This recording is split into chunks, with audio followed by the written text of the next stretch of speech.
ស័យក៏ជួអង្គនេះស័យយើងក៏បែទូងបងស្រក់ទឹកភ្នែកអងវមានស្ងួនក៏អូនចាក់ចេញទៅកំហុងបងខំគ្រីមុនមានមនុស្សល្អក្បែរមិនចេញថែបើពេលអូនចេញទៅទៅដឹងស្ដាយក្រោបើសិនមានឱកាសបងនឹងច្បាស់លាស់ជាងមុនធ្វើជាមនុស្សចឹងទុំមិនប្រើអារម្មណ៍ងងក់ដូចកូនក្មេងឆ្អែតចិត្តអូនក៏ដើរចេញបើកបែងដងទទួលបរំផ្សេង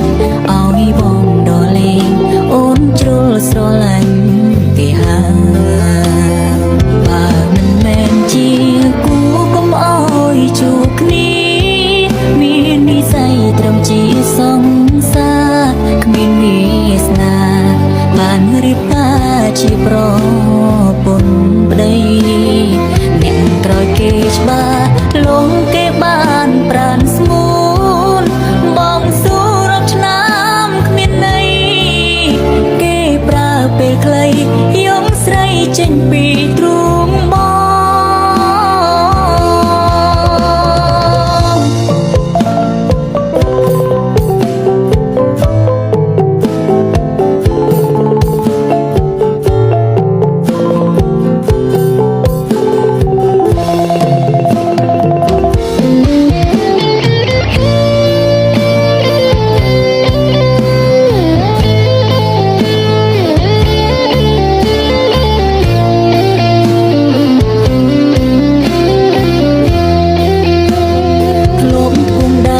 សន្យា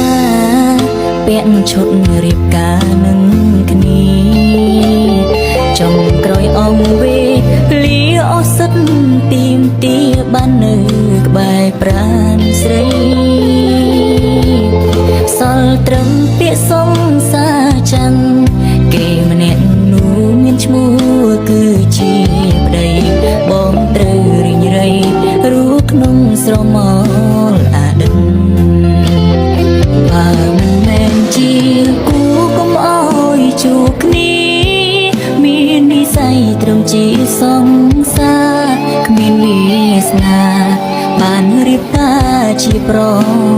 ពន្ធប្តីអ្នកក្រោយគេច្បាស់លងគេបានប្រានស្ងួនបងស៊ូរាប់ឆ្នាំគ្មានន័យ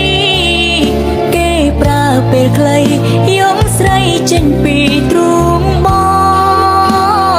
បើមិនមែនជាគូកុំអោយជួបគ្នាមាននិស្ស័យត្រឹមជាសង្សារគ្មានវាសនាបានរៀបការជាប្រពន្ធប្តីអ្នកក្រោយគេច្បាស់លងគេបានប្រានស្ងួនបងស៊ូរាប់ឆ្នាំគ្មានន័យគេប្រើពេលខ្លីយំស្រីចេញពីទ្រូងបងជូនពរឲ្យស្រីនឹងគេរួមនៅមានក្តី